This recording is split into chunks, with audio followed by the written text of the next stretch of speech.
their main office line number and just ask for Jake. Just don't do it. Actually, yeah, we got to do it. No, we got to do it. I need to be able to go to your boss and be like, "Hey, we generated like 5 calls this week." I just need to, it's up to, it's not up to me on whether or not they actually want insurance or not, but they called you from the show. Well, I do want to say it's been getting busier and busier by the day, so there it is. I appreciate it, and much love and borderline just insanity going on from some close friends of mine. So hope they remember that. There it is. But man, like I said, first losing week since we've been starting this thing. What week are we even in? What week are we in? As far as doing the Rakin with Jake stuff, I believe this is the 8th week, if I'm not mistaken. We're in week 11 of college football going into week 11, I believe, because it's our 9th game. We've had 2 byes. So week 11, we started 2 weeks late. So I think we're actually going into week 9 here. Yeah. I feel good about what I have here. Okay. The only reason why I say this is I just threw it to Chat GPT last week. That takes the heart out of it. It really does. So for those that don't know, also, I wasn't actually like throwing shots at Jake earlier, but I sent him a message earlier, just saying, "Hey, you got your picks ready for me yet? If not, take your time because I was working on getting our graphics ready for the show tonight." And he goes, "Man, we're calling shots already on this, man. I mean, come on." So, Dude, did you take your time with him this week? I did. I had a lot of time. I had a channel to really just think it through, and I thought last week felt like a trap. I tried to be a little bit different, and going back to what I kind of saw because I really watched my losses. So let's see. Well, that was not right. Indiana Michigan State was not it, but it was a bad one. Here, 1 second. Let me pull these up. Let's see. Indiana and Michigan was one of them. You Duke picked money line at NC. I had. Is this right? No. The last week was Duke money line at NC State. Yeah. Last week. Yep. So we hit that. That was a great pick, great upset. That just felt right. You're starting to see where you're having teams that are having, and this is the biggest bullet point, is you're having teams that are having a high record of efficiency in quarterback play. So guys who can just get the ball moving with a one-on-one, whether that's a guy being cerebral, and I think that's the problem with Tennessee right now, actually, is I think that their wide receivers can't quite be as locked in as they need to every single play because the constant rotation. I mean, it's hard. So no knock to them. I mean, we're still sitting with 1 loss, but there's a lot of things going. BYU -4.5 at Utah. Underestimate the in-state rivalry. They got it done. Should have just been non-greedy. Look, BYU should have lost. This is the first week that I had bet on BYU that I've lost money, and that's because I took the spread instead of the money line. So mine too. Did y'all watch the end of that game? Did y'all watch the end of that game? I didn't see any of it. There was no holding on that call where there was holding in the defensive backfield. Nah, look, I hate to say that referees absolutely help because technically they still gained 50 yards after that. It was 4th down and 12, and they're on their own 8-yard line. And Utah. Okay, I'm sorry. It's twice. No, there's two things that happened. One, they snapped the ball and they blow it dead, saying that there was a timeout before the play started when he was clearly about to get sacked. Mm-hmm. That happened. And I'm like, okay, sure. They got the guy on replay calling timeout. Sure, whatever. Then the second play, it happens. He gets sacked. Game over because they would have got the ball back on the half-yard line. They pretty much got a safety out of it. And they throw a defensive holding on the secondary in a play where you can't even see the guy hold at all. No, you can't see it. There was no hold. You can't. The only camera angle you could see. Yeah, the only poster, the only angle you could see was the freaking press box angle zoomed way out, and all you see is him stimming at the first 5 yards. That's all you see. Holding, whatever, automatic first down after you just thought you sealed the game with a safety, basically. And then BYU proceeds to go down the length of the field in 1 minute to get a game-winning field goal. Credit to BYU for that. They can't control the calls, but that was a gut-wrenching play by Utah. That was insane. Here's the deal. I kind of like that they gave Max Gilbert last night the ability to just really go off and do what he needed to do, because you need to have the freedom to feel like you can trust just ticking off points and ticking off where you can. Because again, think of it this way, guys. I mean, you've got all of these guys going into a 6, 7, 8 month season, and they're just taking this massive box, or we're right here, and they're just trying to segment it out and fill out what do we get out of personnel, what do we get out of what we need to rep, and it's really fine tuned. And so at this point in the season, all you can look at is just the big picture. What have you gotten identity wise out of all teams? And truly, I think that it's hilarious because everybody, if you look at, oh gosh, yeah, another personal thing, but yeah, I can't even think where I'm going with that. Thank you, Jimmy. Got him off his fucking. Got him off his thought, bro. That's. I think that's a great time to get into some picks. So. Yeah, let's just go ahead and segment it out, or we can go ahead and get 2 or 3. I hope I lose everybody in here money this week. Robbie from Facebook to YouTube. Thank you, Robbie. Said, "Mom, take my picture." I love it. This has got to be. This is great. It's going way back. It's going way back. That's a decade of history right there. Yeah, I figured that was an inside joke probably between you and him. So, man, I was in his wedding. He better settle down. I know his secrets. Uh-oh. Can we go? So speak was wait, I'm done with it all. We're getting off of it. Here's what's going on. We have BYU, Kansas, talking about BYU the whole time. I'm sure this line's moved to BYU's favor. -3.5 now. Yeah, absolutely.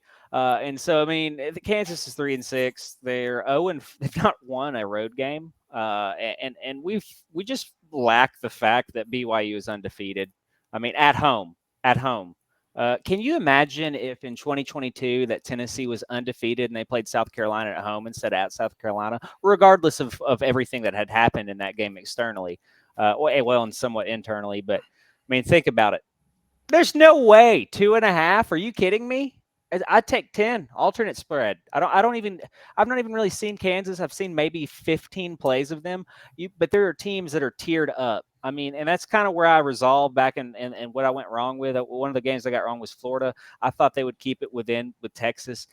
Man, there's just teams that are getting it done. They're scoring. And then again, even if I looked back into it, Texas is number 4 in scoring defense. So you're starting to see where points can come from at the end of the day and where you might not be getting them as much as you think you are. So there's so many skews you can look at and go through.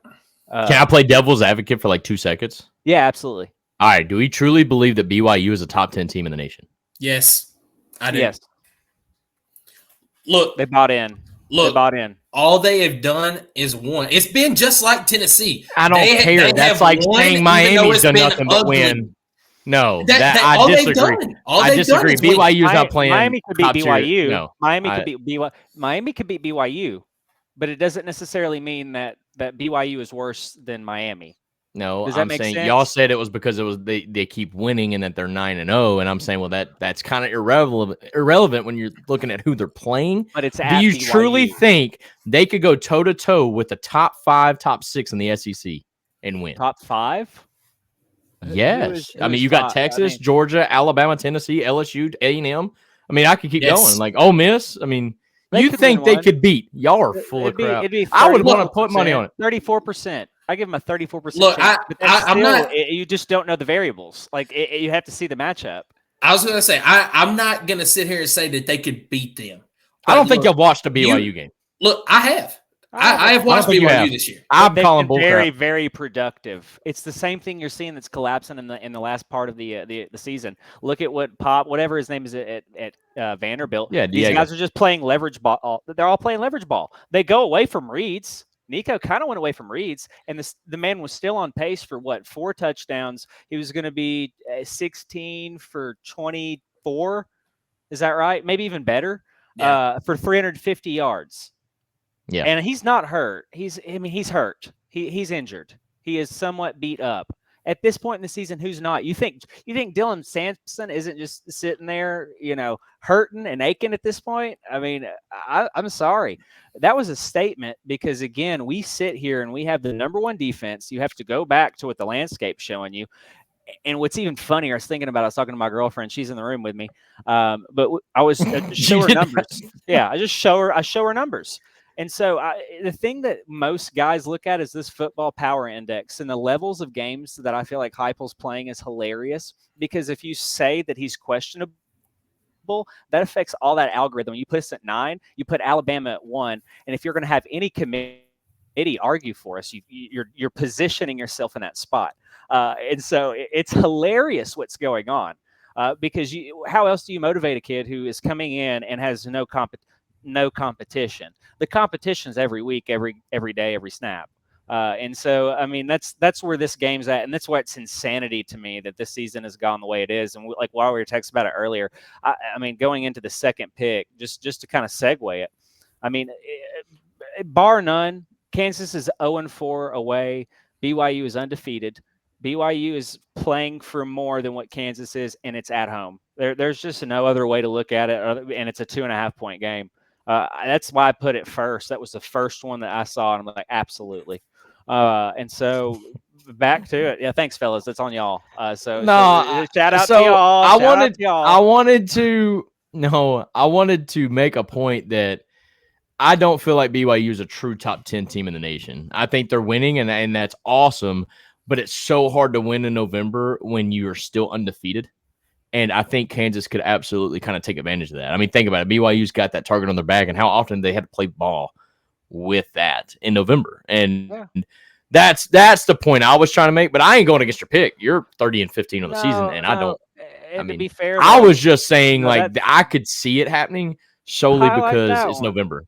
Highlight that one because I think about it, and it's even little things. You know, I hedged my bet against because I really bet heavy on Georgia on Ole Miss, and then we saw the condition of the field, and I'm like, oh, under 55, under, just sit it down. They still almost hit the over 3 points. But hey, it played or whatever. It played outcome. That's outcome versus what you see for production and outcome are two different things. Well, I was thinking Ole Miss for scoring all the time. I was like, hit the over. Man, and that goes back to why I won't touch it, man. I didn't expect Jackson to be playing at such a high level. I think that's what they're protecting at this point in the season. I mean, you're going to see a lot of guys argue for Carson Beck, and Carson Beck sucks.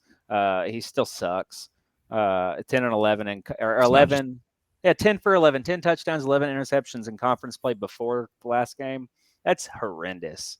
And we complain about Nico. But it's just, my gosh. I mean, can we find any more problems? Is it that hard? So Tennessee plus 11.5. That line has moved to 9.5. But I like that we have it at 11.5 to prove the people to prove. I'm telling you, this is what I'm saying. So I'm glad that we have this here because it proves that Tennessee was over a 10-point dog, because I chose this as my upset pick of the week. And Michael did the handshake deal with me because it moved so quick on us. I mean, this line literally came out at noon today or whatever, and it's already moved 2 whole points in favor of Tennessee. That's crazy. Like, bet the under. Are we still feeling confident with it being below the 10-point threshold? Because obviously that's a difference in a field goal touchdown. I mean, are we talking? I already told you where I'm feeling with this. I know we feel money line here. I'm talking as a better for best bet. Are we still feeling? Because now it's a 9.5. If they were to win by 10, I just didn't know how that does that change your mind any on this being a best bet with it being a 2-point difference. I would really, and I'm trying to not wear the orange shades. That's me too, man. Me too. And it's so hard. But if you play identity ball, what do you see? And I agreed with your point. Absolutely. When you said that, what he does, my buddy's just throwing nonsense out there. That throws me off. But I can't believe I can't believe you let people get in your head like that. I just thought you'd be so much better, like mentally strong and not letting folks get in your head like that. But no, I think you were kind of about to bounce to the fact that I mentioned on paper, you look at Tennessee, you look at Georgia defense. I think you lean Tennessee on defense, and then offense. I think you may lean Tennessee right now on offense. I think that's the point that I was making, that maybe you were trying. Do we have technical difficulties here? He's been paused, holding his nose like that. Are we playing nose goes? He looks like he's totally backed out. I'm gonna just keep my note. Yeah, but I think that's the point he was going on. But it is hard when you're a Tennessee Vol, podcast. Yeah, and you're trying to make a pick that's like not just you want the boys to win type of pick. You're really trying to analyze and come up with something reasonable that backs up that pick. I think it is hard to find it, but I also think it's kind of easy to look at this game and see why Tennessee does absolutely have a money line chance to win this game. But look, I told you earlier, I would, if I was somebody setting the lines here, I would put this game at probably Georgia -5.5 instead of -9.5 where it is now, or where it started at -11.5. I think that this game, the spread is much closer. Obviously, you have to add about 3 points for home field advantage. Sure. I really only think that on a neutral site field that Georgia is a 2.5 point favorite against Tennessee, or maybe even a 1.5 point favorite. So I would have this line at either Georgia -4.5 or Georgia -5.5, somewhere in that range. I would go no higher than 6.5, Georgia being the favorite. So that's why it's the best bet at 9.5 right now. If you were to bet it right now, it's 9.5. Not going to speak for Jake, but we're going to keep the segment going because we got his picks already. Yep. What's that next one? His next one is LSU -5.5. So this one has actually moved to -4.5. So you can get it at a better spot now than you could have earlier. And, we talked about it earlier whenever we were picking the games. If DJ Lagway plays, I don't feel confident with this pick because I think that Florida can absolutely win this game with him at quarterback. Jake just sent a text. He said that his Wi-Fi went out, so we'll see about finishing this segment off for him. But if Lagway doesn't play, I think the LSU covers this and probably covers it up to about 10.5. That's just me. Obviously, I don't know the numbers like Jake does, but that's just me looking at it. This is one of those things where you make the bet, and then if they come out and say DJ's playing, you cash out. you cash out, get your money. Yeah. But just stay tuned because I do think that LSU does win this game pretty handily if they're down to their third string quarterback again for Florida. I think so, especially after the outing against Bama, right? Like LSU's got to have a chip on their shoulder. At this point, they're probably eliminated, but you don't necessarily want to just fold over, right? I mean, you want to finish strong, build toward next season, finish the right way. I mean, they've only got 3 losses on the season, but again, that chance of making the playoffs probably gone with that third loss, more so because of how humiliating the loss was at home at night, and you lose by 40, basically. I mean, it was not even close. Jalen Milroe ran down your throat. And what's crazy and mind-boggling about that game is you knew that that's what they were going to do, and you still didn't come up with a game plan to prevent it. Tennessee did a great job keeping Milroe in the pocket because we knew that was the only chance we had to stopping them, right? And LSU just couldn't find a way to do it. Credit to Alabama for finally playing to their cards, right? They finally built an offensive game plan around Milroe rather than dropping him back 50 times against Tennessee. But LSU, Florida, keep an eye out on that quarterback. I do like this pick, but if DJ plays, could put a whole nother spin on this game. People are still sleeping on Florida, and I understand that. But guys, Florida's not a bad football team. They just had a bad schedule, a really tough schedule. So yeah. And I didn't say this earlier, but I do think that this is Florida's best chance to get that 6th win. I mean, technically it would be the 5th. But you're going to pick up a win against Florida State this year. He's so confident about it now. Yes. I got Florida State is terrible. But so confident. I think that you have a better chance of beating LSU than you do Ole Miss, who is your other game. Such a terrible schedule. Yep. Next pick from Jake, it is Texas and Arkansas, the under 55.5.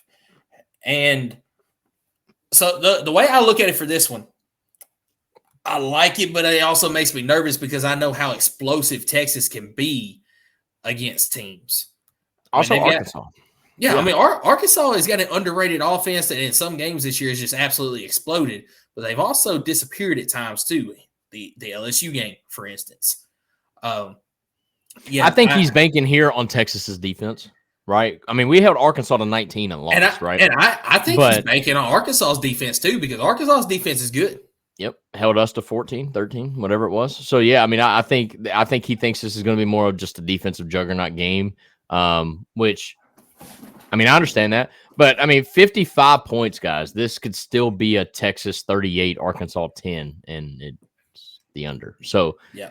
could still be a decently high-scoring game, especially if Texas handles business, and still be on the under. Justin said that's a hard one because I think he maybe even thinks that it could be a little bit more of a higher-scoring game. But, honestly, if Texas scores 38 on Arkansas, that's a pretty darn good day. That's a pretty darn good day. You just got to work on keeping Arkansas below that 13 number, right? So, no, I think I like this. I think I like this pick. Arkansas, keep that in mind. We'll see. We'll see. Yeah. Absolutely. The last one here, it is Clemson minus 10.5 against Pittsburgh. This has dropped to Clemson minus 9.5. So it's actually a little bit more favorable now. This one I don't know about. This one I don't know about. This one, now that it's dropped to 9.5 instead of 10.5, I like it better because that hook plays a big factor right there. I think that it should be. I think that Clemson wins this game by somewhere around 10. So if you get it at 9.5, then if Clemson scores 10, you win. But if you take it at 10.5, you lose that one because of that hook. It is also on the road, I believe. Let me double check that. It is at Pittsburgh. Okay. Clemson's got an explosive offense that they've shown most of the year, but as of late, they hadn't been playing that well. But also Pittsburgh has fell off a table after they just got absolutely embarrassed by SMU. Did they get beat by Virginia yesterday? Virginia Tech? They played Virginia. Did they lose to actual Virginia? I don't know. Give me but I know, just a second. I'll get it pulled up. So he's probably banking on Clemson having a bounce back game then, right? Because didn't they just take a loss to somebody at Louisville? Maybe who did they lose to? That was really a head scratcher for Clemson because you kind of thought that Clemson was finally hitting on all cylinders. Yeah, you kind of thought that they were finally hitting on all cylinders for the first time since they lost to Georgia at the beginning of the year, and then they just got stonewalled by Louisville. So Virginia beat Pitt last night 24-19. Wow. And so after that SMU just beat down that they took, Pitt has kind of fell off the table now. Sure. Because Virginia's not a good team. Yeah, Clemson struggled with Virginia Tech yesterday, 24-14, but Virginia Tech's not a bad team. I do think the more that I look at this and just the trends of the way the teams are going, I do think I like this one, especially since it has gone to 9.5 and not sitting at 10.5 now.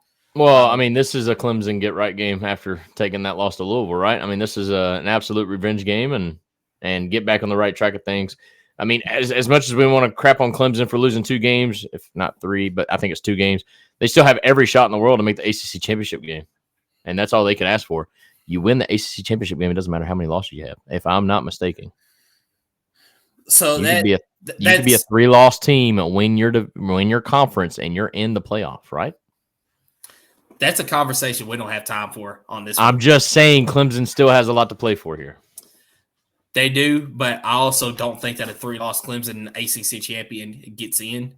That's a conversation we'll have to have. You brought that up last show, and I think, yeah. No, I called you this week and brought it up to you about it, but yeah, we don't have time to get into that discussion because just generality, right? It's the conference champion.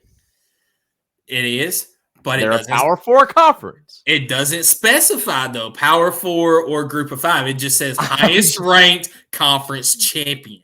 All right. Like I said, that's a conversation for a different time. I know. Going back over these picks here, BYU, this has moved to minus 3.5. We have Tennessee plus 11.5. That has moved to 9.5. And since Doghouse Podcast here, and Trey, we appreciate you tuning in. We should have done something this week, man. What are we doing? Why did my producer not get this lined up, dude? What are we doing? No, I'm joking. Hey, after the show, I'll talk to you. I got you. We might have something lined up for later this week. No, I was just pulling your leg, bro. But he asked a good question. I don't know if I think maybe he's got the same mindset that we kind of talked about earlier. I don't think Dog fans are really mad right now. I think they're just disappointed. I think this is kind of where his question's getting at. Like, how is Georgia favored by 9.5? I think he's saying that it should be lower. I think maybe he's saying it's a home game, yeah, but 9.5 is a lot, especially if you look at the way our offense is playing. And I grant you that, but I think a lot of this line All right. If we must be honest with ourselves, the fact that Tennessee just hasn't beaten Georgia lately, period. Yeah. Yeah. I think we could be, right now, I wouldn't say that we're the better team on paper. I wouldn't. But even if we were, how many times did we go into Florida with a better team on paper and just lose by a lot? Yeah. Ugly. I think this is kind of one of those things where even if we were the better team on paper, we're going into a hostile environment that is Athens. They're going to be loud. I think this has a lot to do with not necessarily what's on paper, not necessarily analytical. This is history. This is Tennessee just doesn't go on the road and beat Georgia in Athens. Hasn't been done since Josh Dobbs. God bless him. But yeah, I think that's why the line's at 9.5, brother. And if you feel any different, let us know. Yep. He said Georgia's offense is like a high-powered golf cart. Go kart. I love it. Right on, dude. Thank you for tuning in, brother. We really appreciate that. Yeah, so LSU, this one has moved to 4.5. The under 55.5 in Texas, Arkansas, and the Clemson minus 10.5 has moved to 9.5. And as always, make sure you bet responsibly. We do have the hotline on the screen here. It is 1-800-GAMBLER, 1-800-889-9789. Make sure you do not bet money that you do not have. Always bet responsibly. Couldn't have said it better myself. I'm sorry that the Rakin with Jake segment that everybody stayed here for 2 hours to watch got cut short.